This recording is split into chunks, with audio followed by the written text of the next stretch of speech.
মুসলমান কথা বলেন না কেন? কোথায় গেছেন নাকি ঘুমায় গেছেন? একটু সারা শব্দ দিয়ে। সাতক্ষীরার মানুষ তাদের ঈমানি চেতনা জজবা বাংলাদেশের অন্যান্য জেলার চাইতে বেশি না কম? সালামের জবাবটা এমন ভাবে নিলেন যেন মনে হচ্ছে প্রত্যেকটা মানুষের করোনা হয়েছে, ওমিক্রন হয়েছে। নাউজুবিল্লাহ বলেন। আল্লাহ হেফাজত করুন, বলুন আমিন।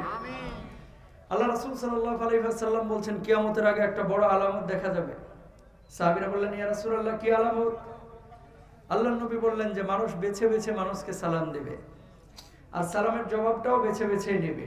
আর তাসলিমুল খাসসা। খেয়াল করে দেখেন, এখানে অনেকে আছে যারা ইমাম সাহেব, সভাপতি সাহেব, চেয়ারম্যান সাহেব, এমপি সাহেবকে দেখলে সালাম দিতে দিতে ঠোঁট ভিজায় ফেলাই। একই মানুষ জীবনে কোনোদিন রিকশাওয়ালা ফকির মিসকিনকে সালাম দেয় না। হাত তুলতে বললে অপরাধী কিন্তু অনেক ধরা পড়বে। যে হুজুর, আমার জন্মের পর থেকে আমি কোনোদিন কোনো রিকশাওয়ালাকে সালাম দিই নাই, এত বড় সৌভাগ্য আমার হয় নাই। সালাম দিয়েছে ইমামকে, সালাম দিয়েছে খতিবকে, সালাম দিয়েছে বক্তা মহোদয়কে, সালাম দিয়েছে চেয়ারম্যান সাহেবকে, সালাম দিয়েছে সচিব মহোদয়কে, কিন্তু কোন ফকির মিসকিনকে সালাম দেয় না। এমন মানুষ আছে না নাই? আল্লাহ রাসূল বলছেন, যখন এরকম দেখবা যে সালাম দেওয়া হচ্ছে মানুষকে বেছে বেছে আর জবাবটাও নেওয়া হচ্ছে বেছে বেছে, জেনে নিবা কিয়ামত সন্নিকটে। বলুন নাউজুবিল্লাহ। প্রিয় ভাইরা আমার, আজকে যে সূরাটি তেলাওয়াত করেছি, সূরা না, সূরার একটি আয়াত। সূরার নাম হচ্ছে সূরা বাকারা। আয়াত নাম্বার হচ্ছে 245। কত নাম্বার? একটু কথা বলতে হবে। কত নাম্বার? ঢাকা থেকে এত দূর পর্যন্ত আসা বাবার গল্প, খাজার গল্প, মাজারের গল্প, হরিণীর গল্প, বাঁশের গল্প, খুঁটির গল্প, মাছের গল্প করার জন্য না। যতক্ষণ কথা চলবে কোরআন সুন্নাহর কথা চলবে ইনশাআল্লাহ। আরো জোরে বলেন ইনশাআল্লাহ। এই মুসলমান, জোরে বলেন ইনশাআল্লাহ। কোরআনের কথা শুনলে মজা আছে না নাই? অনেক মুসলমান এখানে আইছে তাহেরির মতো হুজুর দেখতে, যে হুজুর দেখে আসি ফর্সানা ধরো, টিভিতে তো দেখি, ইউটিউবে দেখি, বাস্তবের সাথে চেহারা মিল আছে কিনা। হুজুর কি 26 ইঞ্চি না 24 ইঞ্চি, কালো নাকি ধলা? আল্লাহর দোহাই লাগে আপনাদের কাছে রিকোয়েস্ট করি, হুজুর দেখার জন্য, বক্তা দেখার জন্য এখানে বসার দরকার নেই। বরং যতক্ষণ বসবেন হুজুরের কণ্ঠ ভাঙা হোক, দেখতে ভালো না হোক, কালো হোক, খাটো হোক, বামন হোক, বাটো হোক, যতক্ষণ কোরআনের কথা, আল্লাহর নবীর কথা চলবে ততক্ষণ বসে আপনি শুনবেন, ঠিক কিনা? ওয়াজ মাহফিল বহুত হচ্ছে, কিন্তু সমাজের পরিবর্তন কোন কোন জায়গায় হচ্ছে, কোন কোন জায়গায় হচ্ছে না। মঞ্চগুলো এখন যাত্রা পালাগানের মতো ব্যবহার হচ্ছে। কথা বলেন। তাফসিরে ঢুকবো, দু একটা কথা আগে বলে নিই। এই যে মাগুরা তালতলা সিএনবি জামে মসজিদের উদ্যোগে যারা মাহফিল করেছেন, কমিটিকে আজকে রিকোয়েস্ট করব, এই মঞ্চটা, এই চেয়ারটা বড় দামি চেয়ার। কথা বলেন। এই চেয়ারটা আপনারা আমার কাছে আমানত রেখেছেন এই 1.5 ঘন্টা 1 ঘন্টা। আমি যদি এই চেয়ারের অপব্যবহার করি, এই অপব্যবহার করার জন্য আল্লাহর আদালতে আমারে দাঁড়াইতে হবে। কিন্তু কমিটির খামখেয়ালের কারণে যদি চেয়ারটা অপব্যবহৃত হয়, তাহলে কমিটিকেও আল্লাহর আদালতে দাঁড়াইতে হবে। কথা বলেন ঠিক না? আজকে বাংলাদেশে অনেক মাহফিলের মঞ্চে চেয়ারে নিয়ে এসে শিশু বক্তা, খাটো বক্তা, বড় বক্তা, কালা বক্তা, ল্যাংড়া বক্তা, লুলা বক্তা। কালো, খাটো, ল্যাংড়া, লুলা হওয়া কোনো সমস্যা নাই, কিন্তু দুধের বাচ্চা কথা বলতে পারে না ঠিক মতো, এই মঞ্চে নিয়ে এসে বসিয়ে দেওয়া হচ্ছে যাতে করে মানুষ জমা হয়। এই সমস্ত খেয়ালত যে সমস্ত কমিটি করবে, আল্লাহর আদালতে তাদেরকেও দাঁড়াইতে হবে, ঠিক কিনা? কমিটি যারা আছেন, আজকে আপনাদের ওয়াদা করতে হবে যে হুজুর, যতদিন এই মাহফিল চলবে অন্তত এই চেয়ারে কোনো এই আউল বাউল ফাউল বক্তা বসবে না। ইনশাআল্লাহ। ইনশাআল্লাহ। ভাইজান, আপনি আছেন না কমিটিতে? ইনশাআল্লাহ বলেন। ইনশাআল্লাহ। আল্লাহ কবুল করুন, বলুন আমিন। কোন শিশু বক্তা, তারা তাফসীর করবে কি? নিজেকে পড়াশোনা করতে হবে না? কথা বলে না? আজকে প্রয়োজন মনে করেছি এই টপিকটা নিয়ে একটু কথা বলার। তাফসীর কিন্তু এটা না, একটু বলে নিচ্ছি, কারণ অনেক মাহফিল বাংলাদেশে হচ্ছে, এমন এমন জায়গায় এমন এমন কাজ কাম হচ্ছে, বিশ্বাস করেন এই মাহফিলের ভবিষ্যৎ নিয়ে আমরা এখন শঙ্কিত। কথা বলেন না কেন? আল্লাহ তাআলা এই চেয়ারগুলোকে যথাযথভাবে ব্যবহার করার তৌফিক দান করুন, বলুন আমিন। তাফসীর শুনবেন, আলোচনা শুনবেন, আগে বক্তা দাওয়াত দেওয়ার আগে জিজ্ঞেস করে নেবেন, মোহতারাম আপনার কি ফাজিল কামিল করা আছে? আপনার কি আল কোরআন ইসলামিক স্টাডিজ বা এই টাইপের কোনো সাবজেক্টে অনার্স মাস্টার্স করা আছে? আপনার কি দাওরা হাদিস ইফতা করা আছে? তাফসীর করার জন্য 16টা যোগ্যতা লাগে, কোনোটাই যদি না থাকে দুধের বাচ্চা নিয়ে সেখানে বসাইলে ওই বাচ্চা বলার কারণে কোনো মিসইউজ যদি হয়ে থাকে, মিসগাইড আবার এই মানুষগুলো যদি হয়ে থাকে, আল্লাহর আদালতে আপনাকেও কিন্তু দাঁড়াতে হবে। সুতরাং এই চেয়ারগুলো বড় দামি চেয়ার, এতগুলো মানুষ এখানে আপনারা বসে আছেন, সাতক্ষীরার মানুষ, আল্লাহ তাআলা আপনাদের সময়টাকে কবুল করুন, বলুন আমিন। প্রিয় ভাইরা আমার, নিয়ে এসেছেন আমাদেরকে কে? কথা বলেন, ঘুমাবেন না। কে নিয়ে এসেছেন? সে আল্লাহর শুকরিয়া আদায় করা দরকার আছে না নাই? এই যে চোখের পাতা আপনি ফেলছেন প্রতিদিন 23,040 বার চার্জ দেওয়া লাগে এই চোখের পাতা ফেলানোর জন্য, তৌফিক দিয়েছেন কে? আপনার পেটের মধ্যে দুই পাশে দুইটা কিডনি আল্লাহ তাআলা রেখেছেন, একটা কিডনি দুইটা কিডনি আছে না নাই? এই দুইটা কিডনি প্রতিদিন 800 থেকে 2000 মিলিলিটার পেশাব উৎপাদন করছে, বলুন সুবহানাল্লাহ। যে কারণে আপনি পানি পান করে মজা পাচ্ছেন। আল্লাহ রাব্বুল আলামিন আপনার পেটের মধ্যে 2 লিটার অ্যাসিড প্রতিদিন উৎপাদন করছেন, যে অ্যাসিডগুলির কারণে আপনি ভাত খাচ্ছেন, গোশত খাচ্ছেন, মাছ খাচ্ছেন। এই অ্যাসিডগুলোর কারণে আল্লাহ রাব্বুল আলামিন পেটের ভিতরে খাবারটাকে হজম করছেন, বলুন সুবহানাল্লাহ। আপনার যে হৃদপিণ্ড আছে, যে হৃদপিণ্ড পাম্পিং করে, একবার পাম্পিং বন্ধ হয়ে গেলে আপনি স্ট্রোক করে মারা যান। প্রতিদিন 1 লক্ষ বারের বেশি হৃদপিণ্ড পাম্পিং করান কে? আল্লাহ। তাহলে এই হাত বানিয়েছেন কে? আল্লাহ। চোখ বানিয়েছেন কে? আল্লাহ। জিহ্বা বানিয়েছেন কে? আল্লাহ। এই জোরে বলেন কে? আল্লাহ। গোলামি হবে কার? আল্লাহ। আল্লাহর জমিনে আল্লাহ যে জিহ্বা দিয়েছেন, চোখ দিয়েছেন, হাত দিয়েছেন, আল্লাহ রাব্বুল আলামিন আমাদেরকে সৃষ্টি করেছেন। গোলামি দাসত্ব আমৃত্যু হবে আল্লাহর। দুনিয়ার কোন মানুষের গোলামি আমরা করব না, ঠিক কিনা? প্রিয় ভাইরা আমার, তাহলে হৃদয় মন জবানকে উজাড় করে একবার বলেন আলহামদুলিল্লাহ। আলহামদুলিল্লাহ। আর জোরে বলেন আলহামদুলিল্লাহ। আলহামদুলিল্লাহ। যারা এই তাফসীর মাহফিলে এসেছেন, আল্লাহ বেছে বেছে নির্বাচন করে আপনাদেরকে নিয়ে এসেছেন, বিশ্বাস করেন তো? করেন তো? বাড়িতে যারা বসে আছে সবাই কিন্তু করোনা আক্রান্ত না। ল্যাপ মোড়া দিয়ে, কাঁথা মোড়া দিয়ে অনেকে টেলিভিশন শরীফ দেখতেছে, কথা বলে না। অনেকে গান শুনতেছে, অনেকে মোবাইলে জরিনার সাথে কুতুর কুতুর আলাপও করতেছে, কথা বলেন। আল্লাহ তাআলা তার এই গোলামদের মধ্য থেকে বেছে বেছে সেই মানুষগুলোকে নিয়ে এসেছে যারা জান্নাতে যাওয়ার উপযুক্ত, ঠিক কিনা? আল্লাহ সব মানুষকে জান্নাতি মানুষ রূপে কবুল করুন। তাফসীর শুনে তাফসীর অনুযায়ী আমল করার তৌফিক দান করুন। এখন যারা এসেছেন অর্ধেক শোনার জন্য, অনেকে এসেছেন অনেকে 1 কোয়ার্টার শোনার জন্য, অনেকে ফুল শোনার জন্য। আগে বলেছি বক্তা যাই হোক, কোরআনের কথা সুন্নাহর কথা যতক্ষণ চলবে আপনারা এই 1-1.5 ঘন্টা একটু কষ্ট করে থাকবেন, আমলের নিয়তে শুনবেন। শেষ পর্যন্ত কে কে থাকবেন একটু আমার আল্লাহকে দেখান তো ভাই। লিল্লাহি তাকবীর, লিল্লাহি তাকবীর। হাতটা নামান। পেছনের ভাইরা দাঁড়িয়ে আছে, আগে নিয়ত করছে যে 5-7 মিনিট একটু দেখে চলে যাব, বাস। আল্লাহ তাআলা ভাইদেরকেও কবুল করুন, বলুন আমিন। যে আয়াতটি তেলাওয়াত করেছি সেই আয়াতের দিকে যাচ্ছে। সূরার নাম বলেছিলাম সূরা বাকারা, আয়াত হচ্ছে 245। এই আয়াতের আলোকে কিছু কথা হবে। আল্লাহ রাব্বুল আলামিন প্রথমে কি বলছেন খেয়াল করুন। আল্লাহ রাব্বুল আলামিন বলছেন, মান যাল্লাযী ইউকরিদুল্লাহ করদান হাসানান ফায়ুদাইফাহু লাহু আদআফান কাসীরা ওয়াল্লাহু ইয়াকবিদু ওয়া ইয়াবসুত ওয়া ইলাইহি তুরজাউন।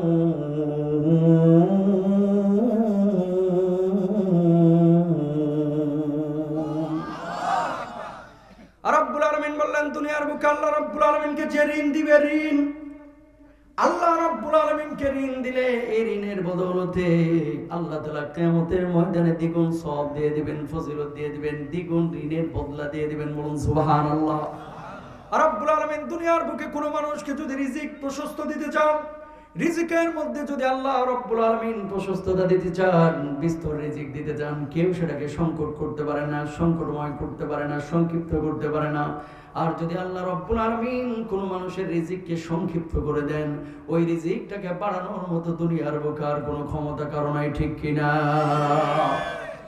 বন্ধুরা আমার, এই আয়াত যখন নাযিল হলো, সাহাবী রিদওয়ানুল্লাহি আনহুম আজমাইন আল্লাহর নবীকে জিজ্ঞেস করলেন, ইয়া রাসূলুল্লাহ, ইয়া হাবিবাল্লাহ, আল্লাহ রাব্বুল আলামিন নাকি আসমান বানিয়েছে, জমিন বানিয়েছে, দুনিয়ার সব কিছু আল্লাহ বানিয়েছে। আসমানের মধ্যে যা কিছু আছে আল্লাহ রাব্বুল আলামিন সব বানিয়েছে। ওই আল্লাহ রাব্বুল আলামিন আমাদের কাছে ঋণ চাইলেন, এই ঋণের মানে কি? আল্লাহর নবী তখন জবাব দিলেন, সাহাবীরা রে, আল্লাহ রাব্বুল আলামিন যে তোমাদের কাছে ঋণ চেয়েছেন, এই ঋণ দ্বারা উদ্দেশ্য হচ্ছে নিজের জান এবং মাল আল্লাহ রাব্বুল আলামিনের জন্য প্রয়োজন মতো উৎসর্গ করা। বলুন সুবহানাল্লাহ। যখন মসজিদ নির্মাণ করা হবে, মসজিদ নির্মাণের জন্য রড সিমেন্ট দেওয়া প্রয়োজন, টাকা পয়সা ওই আল্লাহর ঘরে দান করা প্রয়োজন। মুসলমান টাকা পয়সা দান করবে, রড সিমেন্ট দান করবে। মুসলমান তখন দেখবে বৃদ্ধাশ্রমে টাকা দেওয়ার প্রয়োজন, বৃদ্ধাশ্রমে টাকা দেবে। লিল্লা বোর্ডিং এ টাকা দেওয়ার প্রয়োজন, টাকা দেবে। মাদ্রাসায় টাকা দেওয়ার প্রয়োজন, টাকা দেবে। মাল যেমন আল্লাহ রাব্বুল আলামিনের রাস্তায় খরচ করবে, কখনো কখনো ইসলাম নামক বৃক্ষে রক্ত যদি ঢালার প্রয়োজন হয়, মুসলমান বুকের তাজা রক্ত ঢেলে দেবে। ঠিক কিনা? কিন্তু এই দুনিয়ার বুকে অনেক মুসলমান দেখবেন জান দেওয়ার জন্য আমরা প্রস্তুত না, মাল দেওয়ার জন্য প্রস্তুত। কথা কয় না? যদি বলা হয় কাকা 2000 টাকা দেন, আল্লাহর ঘরে প্রয়োজন, আলহামদুলিল্লাহ এখানে এখনো মনে 20 জন মানুষ পাওয়া যাবে, আরো 30 জন পাওয়া যাবে। যদি বলা হয় ওই যশোরে বা খুলনায় এক কুলাঙ্গার কোরআন শরীফ পড়িয়েছে, এই মুহূর্তে কে কে যাইবা ওই কুলাঙ্গারকে ধোলাই করে পুলিশের হাতে তুলে দেওয়ার জন্য, এখানে অনেক মুসলমান বলবে হুজুর আজকে যাবো না, কালকে যাবো না। কথা বলে না? কথাটা মিথ্যা বললাম না সত্য? আল্লাহকে ঋণ দেওয়ার মানে হচ্ছে আল্লাহ রাব্বুল আলামিনের জন্য জান এবং মাল দুইটাই প্রস্তুত রাখা। যখন যখন যেভাবে যেখানে প্রয়োজন সেইভাবে মুসলমান নিজেকে প্রস্তুত করে উজাড় করে দেবে। ঠিক কিনা? আয়াতটা যখন নাজিল হয়েছে, কাফের বেঈমান মুশরিকরা গোটা আরবে ছড়ায় ফেলছে। কি মুহাম্মদ সাল্লাল্লাহু আলাইহি ওয়াসাল্লাম এতদিন বললো ওনার আল্লাহ নাকি ধনী, উনার আল্লাহ আসমান বানাইছে, উনার আল্লাহ জমিন বানাইছে, উনার আল্লাহ সব কিছু বানাইছে। এ কেমন আল্লাহ মুহাম্মদের যে এই আল্লাহ আমগো কাছে ঋণ চাই, টাকা পয়সা? কাফের বেঈমানরা আয়াতের অর্থটাকে বিকৃত করেছে। বলুন নাউজুবিল্লাহ। আবু বকর রাদিয়াল্লাহু তাআলা আনহু দাঁড়ানো, একজন ইহুদি ওই পাশে দাঁড়ানো, বলতেছে কি আবু বকর, এতদিন তো খুব বললা তোমার আল্লাহ ধনী, টাকাওয়ালা, পয়সাওয়ালা, সবকিছু তোমার আল্লাহ বানাইছে, কেমন আল্লাহ এখন দেখাইলা যে আল্লাহ আমগো কাছে ঋণ চাই, টাকা পয়সা চাই? আবু বকর বলল, এই ইহুদির বাচ্চা, খবরদার, আমার আল্লাহকে ফকির বলবি না, আমার আল্লাহকে মিসকিন বলবি না, কারণ আমার আল্লাহ সবচেয়ে ধনী, তোরাই হচ্ছে ফকির মিসকিন। আল্লাহু আকবার, আল্লাহু আকবার। ইহুদি আবার আবু বকরের রাগানোর জন্য কয়, না তোমার আল্লাহ ফকির, তোমার আল্লাহ মিসকিন। আবু বকর রাদিয়াল্লাহু তাআলা আনহুর চোখগুলো লাল হয়ে গেছে। কি হয়ে গেছে? কাদা মাটির মানুষ, কিন্তু আবু বকর সহজে রাগে না। এমন নরম মেজাজের মানুষ, হুশ আসো করে না। নরম মানুষ চেতলে আবার রুখা মুশকিল হয়ে যায়। কথা কয় না? যারা নরম মেজাজের মানুষ এরা রাগে গেলে এদেরকে কিন্তু রুখা যায় না। এবার আবু বকর রাদিয়াল্লাহু তাআলা আনহু বললেন, ও ইহুদি, খবরদার, আমার আল্লাহকে আর ফকির বলবি না, মিসকিন বলবি না। আমার আল্লাহ রাব্বুল আলামিনকে যদি তুই ফকির বলিস, মিসকিন বলিস, আমি আবু বকর কিন্তু আমার হাতটারে গোটায় বসে থাকবো না। ইহুদি আবার বলল, আবু বকর, তোমার আল্লাহ তো ফকির মিসকিন। আল্লাহর নবীর এই সাহাবী আবু বকর ডান হাতটা তুলেন, এই ডান হাতটা তুলে ইহুদির গালে কষে একটা থাপ্পড় বসায় দিলেন। বলুন আল্লাহু আকবার। ইহুদি আবার দৌড় দিয়ে গেলেন আল্লাহর নবীর কাছে। যাওয়ার পরে বললেন, ওগো মুহাম্মদ সাল্লাল্লাহু আলাইহি ওয়াসাল্লাম, কেমন সাহাবী বানিয়েছেন, কেমন আখলাক আপনি শিখিয়েছেন। দেখেন আমার গালে মেরে গালটা লাল করে ফেলেছে আপনার আবু বকর। আল্লাহর নবী বললেন, ও ইহুদি, আমার আবু বকরের ব্যাপারে মিথ্যা অপবাদ দিবা না। আবু বকর কখনো কাউকে এভাবে মারতে পারে না। যদি আমার ওমরের ব্যাপারে বলতা আমি নবী বিশ্বাস করতাম, কিন্তু আবু বকরের ব্যাপারে বিশ্বাস করি না। ওমরের কথা কেন আল্লাহর নবী বললেন? কারণ ওমর ছিল অত্যন্ত রাগী মেজাজি মানুষ।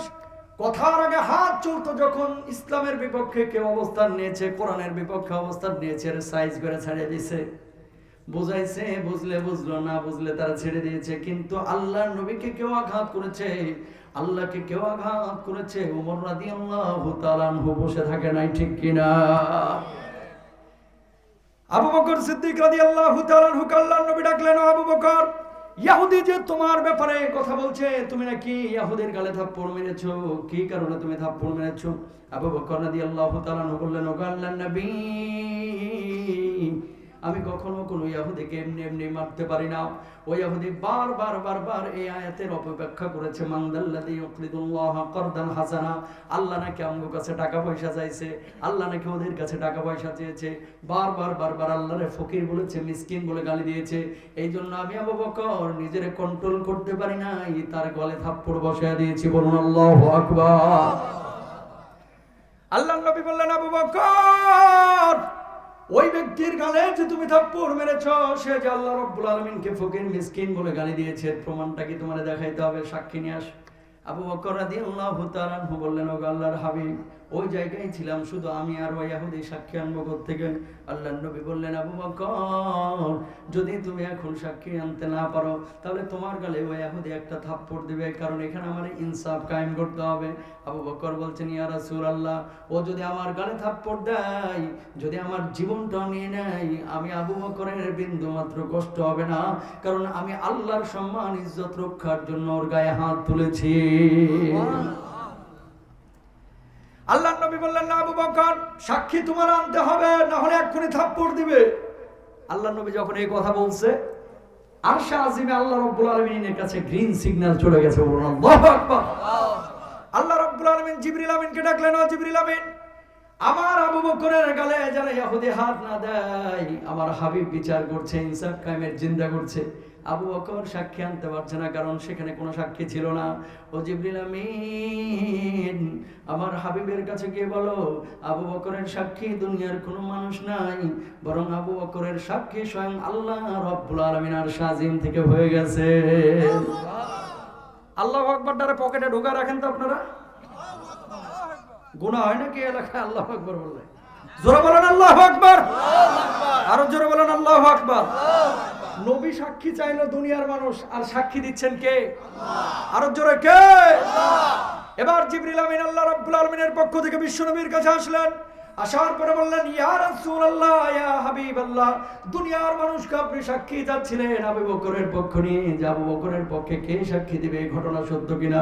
ওগো নবীজি, আবু বকরের সাক্ষী দুনিয়ার কোনো মানুষের প্রয়োজন নাই, আল্লাহ রাব্বুল আলামিন আর শাজিম থেকে ওই আবু বকরের পক্ষে সাক্ষী নিয়ে আপনার কাছে আয়াত নাজিল করে দিয়েছেন।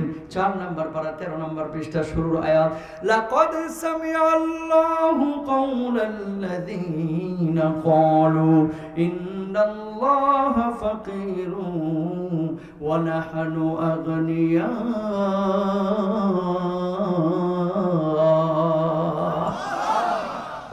আল্লাহ রাব্বুল আলামিন তার কথা শুনেছেন, যে আল্লাহ রাব্বুল আলামিনকে গালমন্দ করেছে, আল্লাহ রাব্বুল আলামিনকে ফকির বলেছে, মিসকিন বলেছে, কটাক্ষ করেছে। জেনে রাখুন, আল্লাহ রাব্বুল আলামিন ফকিরও না, মিসকিনও না, বরং দুনিয়ার সবাই ফকির মিসকিন, একমাত্র আমার আল্লাহ রাব্বুল আলামিনই প্রকৃত ধনী। সুবহানাল্লাহ। আর সাক্ষীর প্রয়োজন আছে? আর সাক্ষীর প্রয়োজন আছে? আল্লাহ নবী বললেন, ইহুদি আমার সামনে থেকে দূর হয়ে যাও, না হলে কিন্তু আবু বকর আবার বসায় দিতে পারে। আল্লাহু আকবার। এই মুসলমান, নরম মেজাজের সাহাবী আবু বকর আল্লাহকে গালি দেওয়ার কারণে কিন্তু ঠিক থাকতে পারে, ঠিক থাকতে পারে না। আপনার বাপের নাম তুলে গালি দিলে লাগে কি লাগে না? কথা বলেন। মার নাম তুলে গালি দিলে লাগে না? আমার নবীকে গালি দিলে, আল্লাহকে গালি দিলেও কিন্তু মুসলমানের হৃদয়ে রক্তক্ষরণ হয়, ঠিক কি না? আপনার পছন্দের বক্তাকে গালি দিলে লাগে না? কথা বলেন না কেন? এক পীর সাহেব ছিল, পীর সাহেব, বউয়ের সাথে সম্পর্ক ভালো ছিল না। কেন বলতেছি? কথাটার উদ্দেশ্য আছে। বউয়ের সাথে সম্পর্ক কি ছিল না? ভালো ছিল না। বউ ছিল ওই ডিজিটাল ক্যাটাগরির, মানে পীর সাহেব যাই করে সেটারই সমালোচনা করে। পীর সাহেব যদি তাহাজ্জুদ পড়তে চায়, তো বলে এখন তাহাজ্জুদ কিসের? তোমার কি তাহাজ্জুদ সারা রাতি লেগে থাকে? পীর সাহেব যদি নামাজে যায়, এত আগে নামাজে যাওয়ার দরকার কি? একটু পরে যাইতে পারো না? পীর সাহেব যদি উযু করতে যায়, এত পানি খরচ করো কেন? কিছু স্বামী এবং স্ত্রীরা দেখবেন যে এরকম স্বামীদের খালি ভুল ধরে, আছে না নাই? যাই করে, বেটা এখন বুড়া হয়ে গেছে তো জামাই, এখন আর সহ্য হয় না। পানটা খাইলেও কয়, কি ব্যাপার, মুখ দিয়ে পানের গন্ধ খেয়া, কি ব্যাপার, তোমার দাঁতগুলো তরমুজের বিচির মতো হয়ে গেছে, খালি সমালোচনা। পীর সাহেবকে একদিন বলতেছে, কে?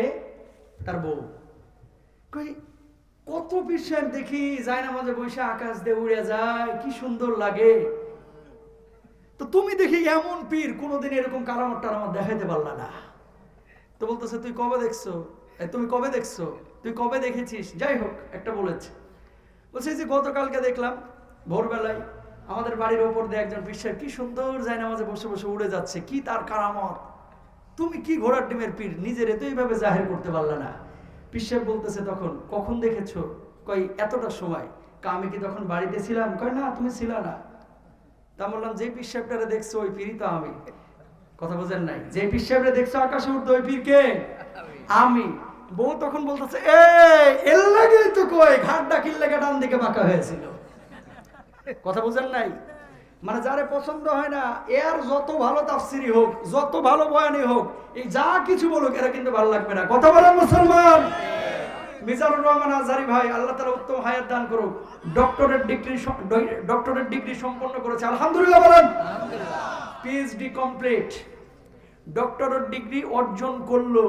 এই জিনিসটা নিয়ে অনেকে এখন দেখতেছি ফেসবুকে একটু কানাঘুষা করতেছে, কয় ডিগ্রি না আর কিছু, মানে কি ডক্টরেট ডিগ্রি অর্জন করলো আমার মিজানুর রহমান আজহারী ভাই, আর এখানে বেগুন খায়া চুলকানি যেরকম শুরু হয়, চুলকানি কিন্তু এখানে আছে, কারণ অ্যাজমা রোগী তো মিজান ভাইয়ের যাই দেখে তাই এদের সমস্যা। কথা বলেন ঠিক কিনা? যাই করে পিএইচডি করলো, আরে তুমি তো পয়সার পেছনে ছুটেছো, আরে মিয়া তুমি তো দুনিয়ার পেছনে ছুটেছো। ওই ভদ্রলোক তো অনেক কিছু বিসর্জন দিয়ে ওই মালয়েশিয়ায় বসে বসে পড়েছে, আল্লাহ তাআলা তার যোগ্যতা দিয়েছে। তোমার এত জোরে কেন? তোমার এত জোরে কেন? মনে রাখবেন, যারা এই সমস্ত আছে, এরা শুধু মিজান ভাইয়ের দুশমন না, এরা নবীর দুশমন, আল্লাহর দুশমন, কোরআনের দুশমন। ঠিক করো। সব সময় খালি সমালোচনা করে। ওই যে পিসাবের উদাহরণটা এই জন্য দিলাম, যারা ভালো লাগে না তার সবকিছুই কি খারাপ। প্রিয় ভাইরা আমার, যে আয়াতটি তেলাওয়াত করেছিলাম 245 নম্বর আয়াত, তাহলে ঋণ দিতে হবে কাকে? আল্লাহকে। কি দিয়া? জান দিয়া। কি দিয়ে? মাল দিয়ে। এবার আসেন প্রিয় ভাইরা আমার, আপনার এলাকায় দেখবেন অনেক সময় বন্যায় কিন্তু এলাকাগুলো ডুবে যায়। যখন ডুবে যায়, মানুষজন হাঁটাচলা করতে পারে না। আধা হাত জায়গা, 3 হাত জায়গা একজন মানুষ যদি ছেড়ে দেয়, 3000 4000 মানুষ এই আধা হাত, 2 হাত, 3 হাত জায়গা দিয়ে হাঁটাচলা করতে পারে। এরকম পরিস্থিতির সম্মুখীন কিন্তু আপনারা আমরা অনেকেই হই কি হয় না? তখন আপনারা মুখবিক্রি হন ওই মানুষটার কাছে, যে ভাই 2.5 হাত 3 হাত জায়গায় তো একটু ছেড়ে দেন না, এই মানুষগুলো হাঁটাচলা করুক। ওই ভদ্রলোক তখন কি করে? না, আমার জায়গা দিয়ে হাঁটতে দিব না, আস্তে করে ঘিরে দেয়। আছে না নাই? যদি বলা হয়, কাকা আপনার কি সওয়াব দরকার নাই? আমার সওয়াব দরকার নাই, আমার জমি দরকার, এর লেগে জমিটারে ঘিরে দিয়েছি। নাউজুবিল্লাহ বলেন। এই যে রাস্তাটা যদি উনি হাঁটার সুযোগ করে দিতেন, আল্লাহর নবী বলতেছেন, ওই যে মাখলুকগুলো হাঁটতো, মানুষগুলো হাঁটতো, এই মানুষগুলো হাঁটাটা মূলত আল্লাহরই হাঁটা হইতো। বলুন আল্লাহু আকবার। প্রিয় ভাইরা, কিয়ামতের ময়দানে আল্লাহ রাব্বুল আলামিন এমন কিছু মানুষকে ডাকবেন, আয় বান্দাই আমার কাছে আয়। বান্দাগুলো যখন আসবে, আল্লাহ রাব্বুল আলামিন তখন বলবে, ও বান্দা, দুনিয়ার বুকে তুই আমার ঋণ দিয়ে সহযোগিতা করেছিল, আজকে জান্নাতের যেই দরজা দিয়ে খুশি ওই দরজা দিয়ে জান্নাতে যাব। সুবহানাল্লাহ। বান্দা তখন বলবে, আল্লাহ, দুনিয়ার বুকে আপনার আমি কেমনে ঋণ দিয়েছিলাম, আপনার তো টাকা পয়সার কোনো প্রয়োজন নাই। আল্লাহ রাব্বুল আলামিন তখন বলবেন, ওই যে সাতক্ষীরার তালতলা গ্রামে অমুক ব্যক্তি বিপদে পড়ে গিয়েছিল, 20,000 টাকার জন্য মানুষের দ্বারে দ্বারে ঘুরেছিল, তুই তখন ওই মানুষটাকে বিপদ থেকে 20,000 টাকা দিয়ে উদ্ধার করেছিলি, মাধ্যম হিসেবে কাজ করেছিলি। জেনে রাখ, ওই মানুষকে আমি আল্লাহ রাব্বুল আলামিন বানিয়েছি, তোরও কিন্তু আমি আল্লাহ রাব্বুল আলামিন বানিয়েছি। ওরে ঋণ দিয়ে সহযোগিতা করা মানেই হচ্ছে আমি আল্লাহ রাব্বুল আলামিনকে ঋণ দিয়ে সহযোগিতা করা। আজকে তোর প্রতিদান দিন, আজকে আমি আল্লাহ রাব্বুল আলামিন তোর জন্য জান্নাতের ফয়সালা করেছি। যা যা যা, জান্নাতের যেই দরজা দিয়ে খুশি সেই দরজা দিয়ে আল্লাহর জান্নাতে চলে যাব। সুবহানাল্লাহ। আল্লাহ রাব্বুল আলামিন ডাক্তারকে ডাকবেন, ও ডাক্তার। ডাক্তার তখন আল্লাহর কাছে আসবে। ওই ডাক্তার যদি ইমানদার হয়, সত্যিকার অর্থে মানুষের সেবা করার জন্য সেবা দেয়, সুস্থ করার চেষ্টা করে, ওই ডাক্তারকে আল্লাহ বলবে, ও ডাক্তার, দুনিয়ার জিন্দগিতে আমি আল্লাহ অসুস্থ হয়েছিলাম, তুই আমার সেবা করেছিস, যা আজকে জান্নাতের যে দরজা দিয়ে খুশি ওই দরজা দিয়ে জান্নাতে চলে যা। ডাক্তার তখন বলবে, আল্লাহ, দুনিয়ার বুকে আপনার সেবা আমি কেমনে করলাম? আমি তো সেই আপনার সেবা করা তো কখনোই আমার সক্ষমতা ছিল না, কখনোই তো এটা আমার জন্য সম্ভব ছিল না, কিভাবে করেছি? আল্লাহ রাব্বুল আলামিন বলবেন, তুই যে মেডিকেলে চিকিৎসা দিয়েছিস, তুই যে বাড়ির মধ্যে অসুস্থ তোর স্ত্রীর সেবা দিয়েছিস, তোর বাপ মার সেবা দিয়েছিস, ওই মানুষগুলোকে আমি আল্লাহ রাব্বুল আলামিন বানিয়েছি, তোকেও আমি আল্লাহ বানিয়েছি।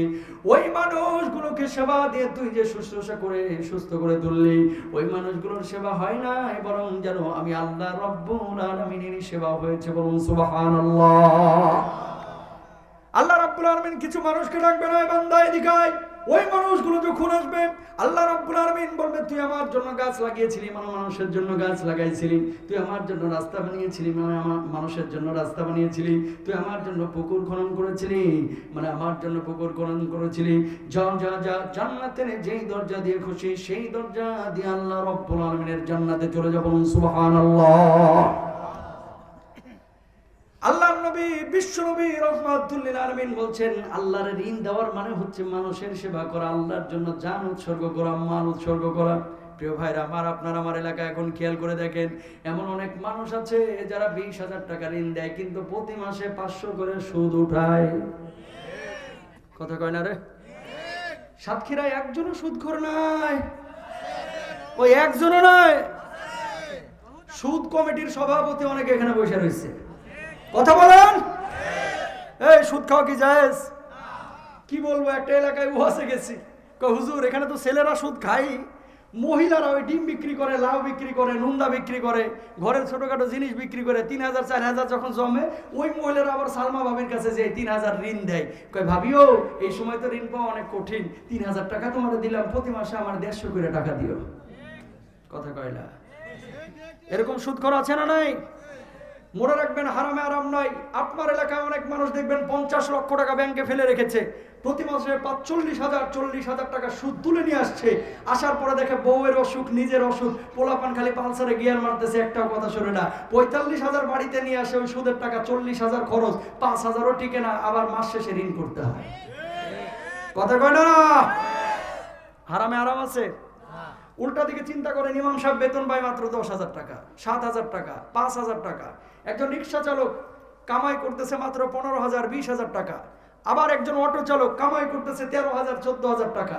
এমনও বাংলার জমিনে ঘটনা আছে, 15,000 টাকা বেতন পাই, 4 ছেলে, 4 জনে বিশ্ববিদ্যালয়ে পড়ছে, এবং এই 15,000 টাকা বেতন পেয়ে সে যেভাবে লাইফ লিড করছে, জীবন পরিচালিত করছে, মনে হচ্ছে যে কোনো সচিব পর্যায়ের মনে হয় কোন ব্যক্তি, অথবা আমলাতান্ত্রিক দেশে আমলা পর্যায়ের কোন ব্যক্তি। ঠিক কিনা বলেন?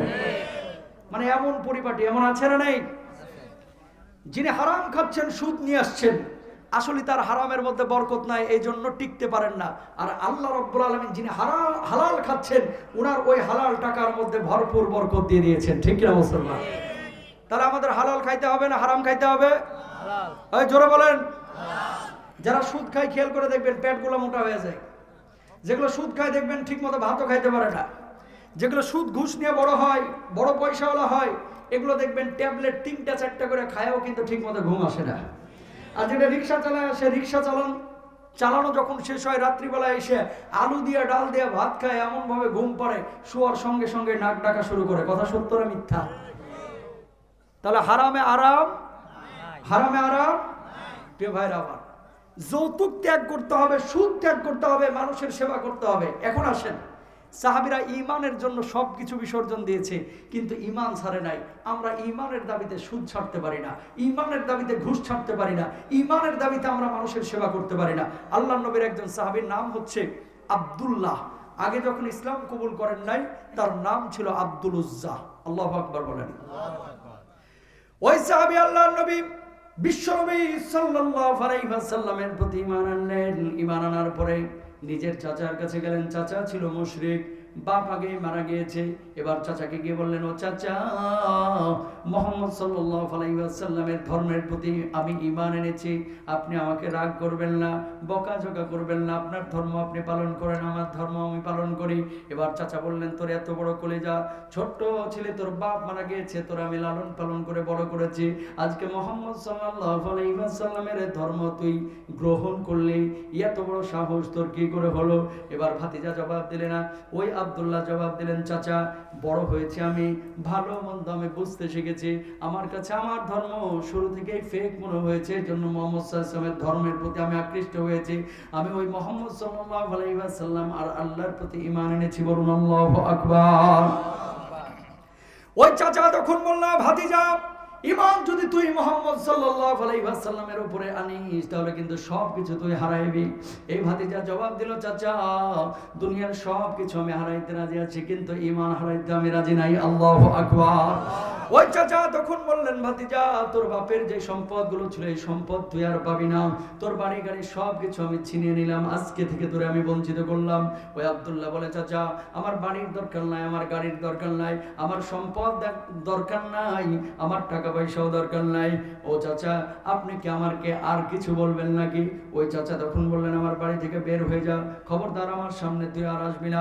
ভাতিজা তখন জবাব দিলেন, চাচা আজকে আপনার সামনে থেকে আমি দূর হয়ে যাচ্ছি, হয়তো আর দেখা হবে না, কিন্তু দোয়া করি আল্লাহ রাব্বুল আলামিন যেন আপনার হেদায়েত দান করে। চাচা যখন জ্বলে উঠলেন, আবার তিনি বললেন, এদিকে আয়, তুই যে লজ্জা স্থানটা ঢেকে রেখেছিস, যে পায়জামা পরে লুঙ্গি পরে, এটাও তো আমার টাকা দিয়েই কেনা, তুই যে জামাটা পরেছিস সেটাও তো আমার টাকা দিয়েই কেনা, তুই বাড়ি থেকে চলে যাচ্ছিস ভালো কথা, কিন্তু এই মুহূর্তে আমার কিনে দেওয়া এই পায়জামা আর জামাটাও তোরে খুলে দেওয়া লাগবে। বলুন নাউজুবিল্লাহ। ভাতিজা তখন বললেন, চাচা আল্লাহর দোহাই লাগে খবরদার এই কাজ করবেন না, আমার লজ্জা স্থানের কাপড়টা আপনি আর খুলে নেবেন না, জামাটাও খুলে নেবেন না। ওই চাচাকে তখন ভাতিজা বারবার আকুতি করলেন।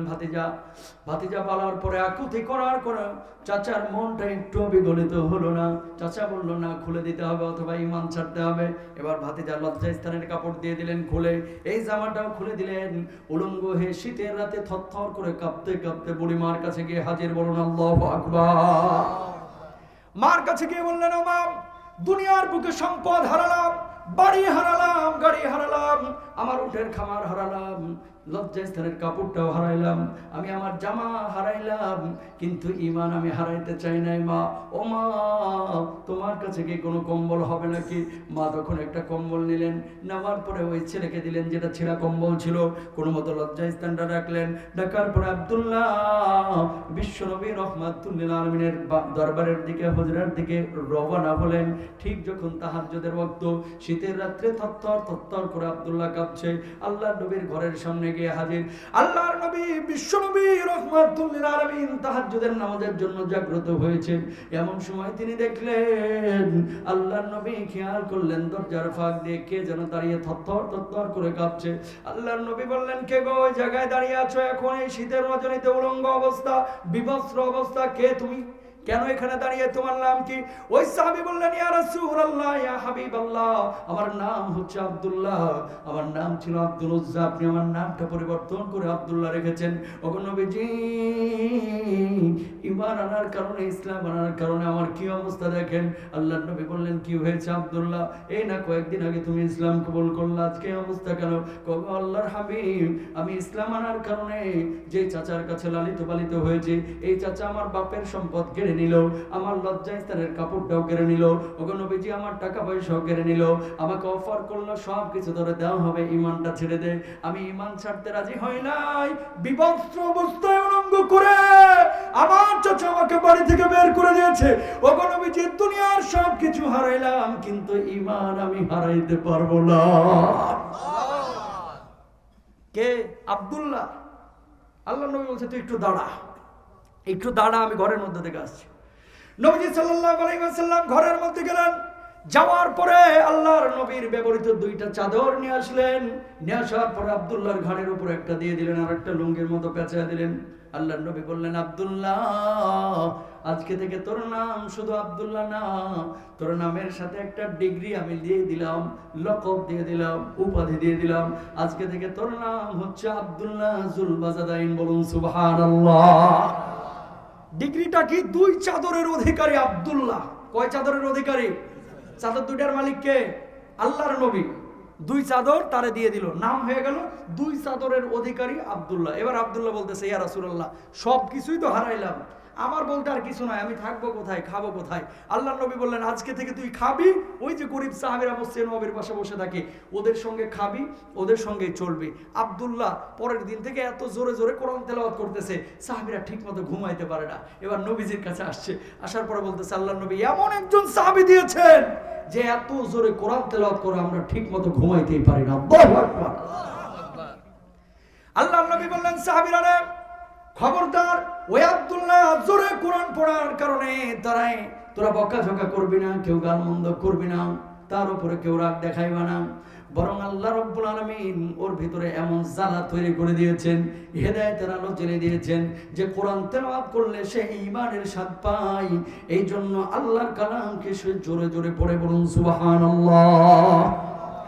আব্দুল্লাহ আল্লাহর নবীকে বললেন ইয়া রাসূলুল্লাহ, ইয়া হাবিবাল্লাহ, আপনার কাছে আমার একটা চাওয়া আছে, বিশেষ চাওয়া, আপনি আমার জন্য একটু আল্লাহর কাছে দোয়া করেন। আল্লাহর নবী বললেন আব্দুল্লাহ কি চাওয়া আছে আমার কাছে বল। বললেন আল্লাহর কাছে আপনি দোয়া করেন আল্লাহ রাব্বুল আলামিন যেন আমার শাহাদাতের মর্যাদা দান করেন। আল্লাহর নবী বললেন তোরে শাহাদাতের মর্যাদা আল্লাহ দান করবেন, আমি আল্লাহর কাছে দোয়া করে দিলাম। আল্লাহর কাছে আল্লাহর নবী বললেন ওগো আল্লাহ, আব্দুল্লাহ দুনিয়ার জন্য সবকিছু, ঈমানের জন্য সবকিছু বিসর্জন দিয়েছে, দুনিয়া চাই না আখিরাতকে চাইছে, ঈমান চাইছে, আপনি তাকে শাহাদাতের জন্য কবুল করুন, মর্যাদা দান করুন। আল্লাহর নবী যখন দোয়া করেন তখন দোয়া কবুল হয় কি হয় না? আরো জোরে হয়। আল্লাহর নবী আবার দোয়া করলেন ওগো আল্লাহ, কাফির বেঈমানদের জন্য আব্দুল্লাহর রক্তকে আপনি হারাম করে দেন। এবার সাহাবী বলছেন ইয়া রাসূলুল্লাহ, ইয়া হাবিবাল্লাহ, কাফির বেঈমানদের জন্য রক্তকে আমার হারাম করলেন কেন? আল্লাহর নবী বললেন যদি কেউ শাহাদাতের তামান্না নিয়ে বিছানায় ঘুমিয়ে মারা যায় আল্লাহ রাব্বুল আলামিন তাকেও শাহাদাতের মর্যাদা দান করেন। সুবহানাল্লাহ, জোরে বলেন সুবহানাল্লাহ। সুবহানাল্লাহ। বুঝেন নাই? তামান্না ছিল শাহাদাতের, কিন্তু মারা গিয়েছেন আপনি বিছানায়, আল্লাহ তাআলা আপনার শাহাদাতের মর্যাদা দিবেন। আল্লাহু আকবার। আল্লাহু আকবার। তামান্না থাকা দরকার আছে না নাই? এই মুসলমান আছে না নাই? কে কে শাহাদাতের তামান্না বুকে জাগ্রত করেন আল্লাহকে দেখান। লিল্লাহি তাকবীর, লিল্লাহি তাকবীর। আল্লাহ আমার এই ভাইদেরকে আপনি শাহাদাত রূপে কবুল করুন, বলুন আমিন। শাহাদাতের অমীয় সুধা পান করার তৌফিক দান করুন, বলুন আমিন। আব্দুল্লাহ রাদিয়াল্লাহু তাআলা কয়েকদিন পরে তাবুক যুদ্ধের ডাক পড়ছে। কোন যুদ্ধ? তাবুকের যুদ্ধে গেছে। প্রচন্ড জ্বর সাহাবীর, কি জ্বর, এমন জ্বর হয়েছে খালি উঠানামা করতেছে। একদিন মাগরিবের আগে আব্দুল্লাহ দুনিয়া থেকে বিদায় নিয়ে আল্লাহর সান্নিধ্যে চলে গেলেন। আল্লাহু আকবার। তিনজন সাহাবী, আল্লাহর নবীর উল্লেখযোগ্য সাহাবী হযরত বিলাল, আবু বকর, ওমর রাদিয়াল্লাহু তাআলা আনহুম, এমন জাদরেল সাহাবীরা এবার লাশটাকে ধোয়াচ্ছেন। আল্লাহর নবী গেছেন, কি গো এই জায়গায় কাল লাশ তোমরা ধোয়াচ্ছ? ওই সাহাবীরা বললেন ইয়া রাসূলুল্লাহ, আপনার সাহাবী আব্দুল্লাহ দুনিয়া থেকে বিদায় নিয়ে চলে গেছে, যে আব্দুল্লাহ তাবুকের যুদ্ধে এসেছিল অংশগ্রহণ করার জন্য। আল্লাহর নবী বললেন আমার আব্দুল্লাহ কি দুনিয়ায় নাই? আমার আব্দুল্লাহ কি দুনিয়ায় নাই? সাহাবীরা বললেন ইয়া রাসূলুল্লাহ, না দুনিয়ায় নাই, আল্লাহর কাছে চলে গেছে। নবীজি তখন ওই সাহাবীদেরকে উদ্দেশ্য করে বললেন সাহাবীরা রে, ওই আব্দুল্লাহর জানাজা কেউ আজকে পড়াবি না। সাহাবীরা বললেন ইয়া রাসূলুল্লাহ, কেন আব্দুল্লাহর জানাজা আমরা পড়াবো না? সাহাবীদেরকে আল্লাহর নবী বললেন আজকে আব্দুল্লাহর জানাজা আমি নবী স্বয়ং পড়াবো। আল্লাহু আকবার। আব্দুল্লাহর জানাজা কে পড়াবে? আমি নবী। নবীজি বলতেছে আমি নবী পড়াবো, খবরদার কেউ পড়াবে না। আল্লাহর নবী জানাজা হয়ে গেছে, এবার কবরের মধ্যে নামছে। একদিকে আবু বকর, অন্যদিকে ওমর, দুইজন নামছে কবরে, মাঝখানে আল্লাহর নবী। এবার বলতেছে লাশটা দে। কাকে বলতেছে? সাহাবীদেরকে। লাশটা দিস। নবীজি লাশটা নেওয়ার পর আল্লাহর দিকে এভাবে উঁচিয়েছেন, বলতেছে ওগো আল্লাহ, আমি আমার আব্দুল্লাহর উপরে খুশি হয়ে গেছি। ওগো আল্লাহ, আপনি আব্দুল্লাহর উপরে খুশি হয়ে যান। আর কিছু লাগে না? কথা বলে না। এই মুসলমান, আর কিছু লাগে না? একটু সুন্দর করে বলেন, লাগে না? যেই কবরে নামছে আবু বকর, ওমর আর আল্লাহর নবী যেখানে বলতেছে ওগো আল্লাহ, আমি আব্দুল্লাহর উপরে খুশি হয়ে গেছি, আপনিও খুশি হয়ে যান, সেখানে বলাই বাহুল্য আব্দুল্লাহ জান্নাতি রাদিয়াল্লাহু আনহুম ওয়া রাদু আন, বলুন সুবহানাল্লাহ। দাফন হয়ে গেছে, আল্লাহর নবী বাড়ি চলে গেছে। সাহাবীরা এবার গড়াগড়ি শুরু করছে। কোথায়? কবরের পাশে। কি শুরু করছে? গড়াগড়ি। হায়রে, আজকে এই কবরের মধ্যে যদি আল্লাহর নবীর এই আব্দুল্লাহ না হয়ে আমার লাশটাই কবরের মধ্যে হতো, কতই না ভালো হতো। এই মুসলমান, মরতে হবে কি হবে না? কথা বলেন। এখানে কি কেউ গ্যারান্টি দিতে পারবেন যে হুজুর আগামী এই 60 বছর আমি বাঁচবো কনফার্ম, কারণ আমার কাছে আরশ থেকে গ্রিন সিগন্যাল আসছে? কেউ গ্যারান্টি দিতে পারবেন? মাইকেল জ্যাকসনের নাম শুনছেন? মাইকেল জ্যাকসনের নাম শুনেন নাই? ওই যে পপ সম্রাট, মার্কিন গায়ক, মহিলা মনে করেন না, চেহারাটা মহিলাদের মতো ছিল সার্জারি করার পরে।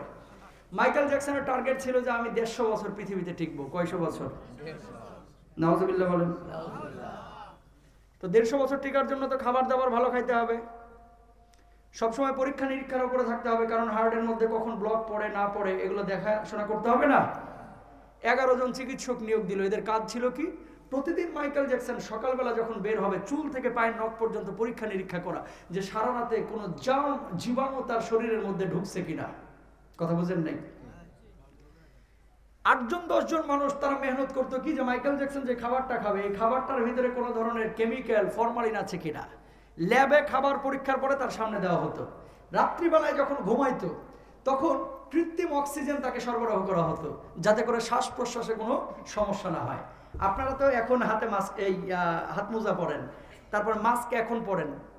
মাইকেল জ্যাকসন তখন করোনা ছিল না, তখন থেকে মাস্ক পরে, দেখেন না আপনারা? মানুষের সঙ্গে খালি হাতে মুসাফা করতো না। টার্গেট কি? কত বছর বাঁচবে। এই যে মুসলমান ভুলে গেছে এখন।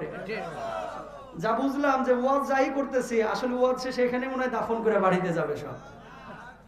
টার্গেট কত? 150 বছর। তাহলে খাবার ল্যাবে পরীক্ষা করে, অক্সিজেন কৃত্রিমভাবে সরবরাহ করা হয়, হাতে হাত মোজা, মুখে মাস্ক তখন থেকে ব্যবহার করে। 8-9 জন পোলাপান এভাবে নিয়োগ দেওয়া হলো, যাদেরকে মোটা অঙ্কের বেতন দেওয়া হয়। তাদের কাজটাকে খেয়াল করেন, কত বড় মারাত্মক একটা সিদ্ধান্ত। এদের কাজ হচ্ছে, যদি কখনো মাইকেল জ্যাকসনের চোখ খারাপ হয়ে যায়, মানে একটা চোখ অন্ধ হয়ে গেল, তো ওদের 8-9 জন যারা আছে, এদের 16টা চোখ আছে না? 8 জনের 16টা চোখ আছে না? যে কোনো একজন একটা চোখ খুলে মাইকেল জ্যাকসনের দান করে দিবে। যে কোনো একজন, ধরেন মাইকেল জ্যাকসনের কিডনি নষ্ট হয়ে গেছে, একজনের কিডনি নিয়ে এসে মাইকেল জ্যাকসনকে লাগিয়ে দেওয়া হবে।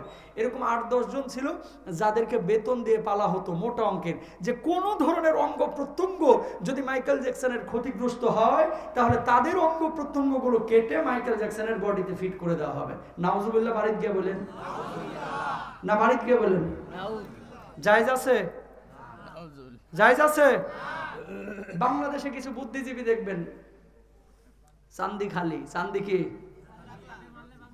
বুঝেন নাই? চান্দি খালি, চুল নাই, মানে এমন বুদ্ধিজীবী রে ভাই, খালি হয়ে গেছে বুদ্ধির তেজে গরমে। এগুলা নামাজ পড়ে না, রোজা করে না, হজ করে না, যাকাত দেয় না, নাম কিন্তু আবার আব্দুর রহমান। নাম কি? আব্দুর রহমান। এগুলো এমন জনদরদি, দেখবেন জীবনে মাহফিলে 100 টাকা দেয় নাই। মসজিদে দেখবেন কোনোদিন এদের অংশগ্রহণ নাই। জুমার নামাজে তো যায় না, ঈদের নামাজে চুপ করে পেছন দিয়ে ঘুরে চলে আসে। বুঝেন নাই? মরার আগে এমন দানশীলের ভাব, আমি মারা যাওয়ার পরে আমার গোটা ডেড বডিটা ঢাকা মেডিকেল আমি দান করে দিলাম। কথা বলে না? দান করে কি সওয়াবের জন্য? সওয়াবের জন্য যদি দান করতো তাহলে তো আগে ভাগে আল্লাহর রাস্তায় দান সদকাও করতো। কথা বলেন? ঢাকা মেডিকেলে আপনার বডি দিয়ে আসতেছেন কি লাগে, আমরা ভালো করেই বুঝি। বুঝেন নাই? কবরে বডি নিলে তো খালি পিটানির উপরে থাকবে, চিন্তা করতেছে উপরেই থাকুক, মেডিকেলের পোলাপানের গুতানি খাই। ওই জায়গায় গেলে তো গুতানিটা আরো বেশি হবে। কথা বলেন না কেন? আবার কিছু আছে যে আমার চক্ষু 2টা দান করে দিলাম, আমার হৃৎপিণ্ড দান করে দিলাম, আমার কিডনি দান করে দিলাম, আমার হাত দান করে দিলাম। আমরা এটাও বুঝি আপনি কিছু অংশ দুনিয়ায় থুয়ে যাইতে যাচ্ছেন, যেন ওখানে পিটানিটা কম হয়। যতই এরকম কাইটা কাইটা থুয়ে যান, মার কিন্তু রুহের ওপরে হবে, টের কিন্তু তখন পাবেন বাবাজি। কথা বলেন না কেন? অঙ্গদান, ইসলামের শরিয়া বিষয়টাকে নিরুৎসাহিত করেছে। রক্ত দেন আপনি, যেখানে মানুষের ক্ষতি নাই, কি দেন? রক্ত দেন।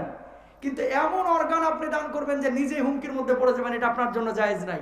তবে হ্যাঁ, যদি কোনো অন্ধ মানুষকে আপনি আপনার চোখ দিতে চান, চোখ যদি দান করতে চান, কিছু স্কলার এটার পক্ষে মত দিয়েছেন, মিশরের, সৌদি আরবের, যে আপনার অঙ্গটা যদি দিতে চান দিতে পারেন, কারণ আরেকজন মানুষ কি দেখবে?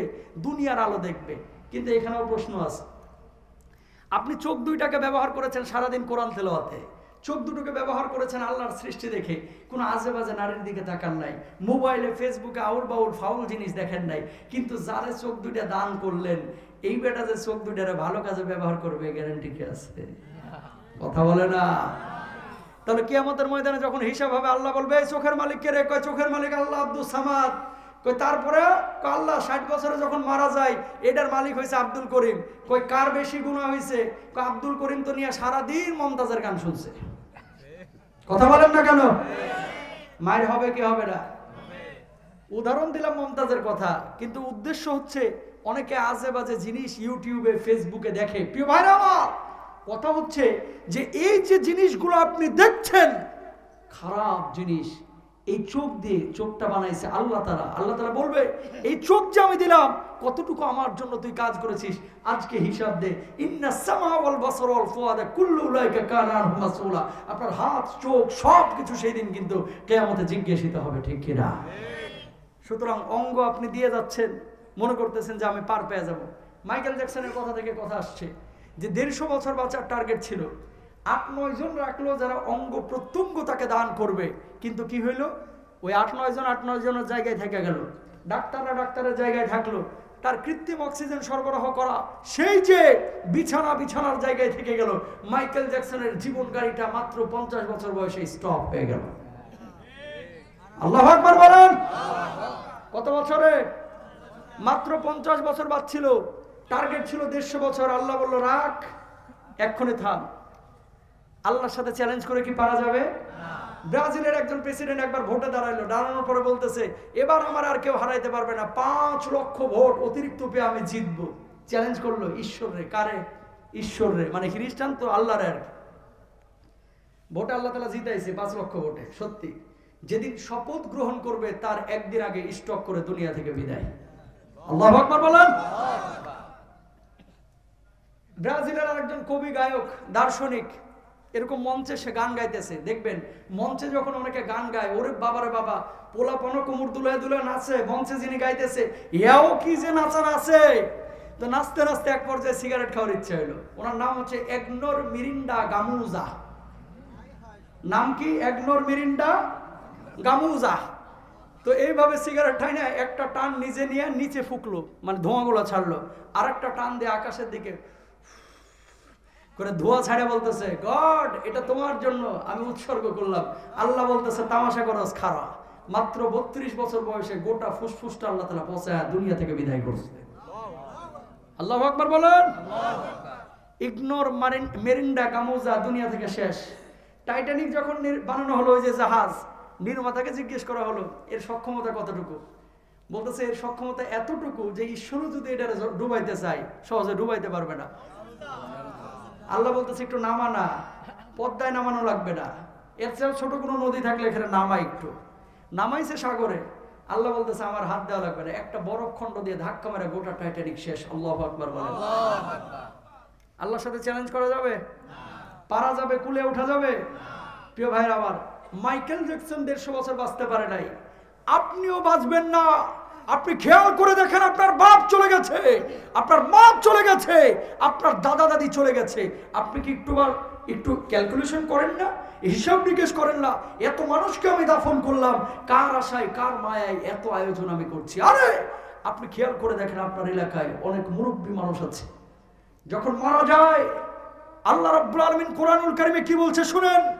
কিছু মানুষ যখন মারা যায় জবানটা বন্ধ হয়ে যায়, প্রাণের স্ত্রী কোণা থেকে তাকিয়ে থাকে, ও প্রাণের স্বামী কোথায় ছেড়ে চলে যাচ্ছ।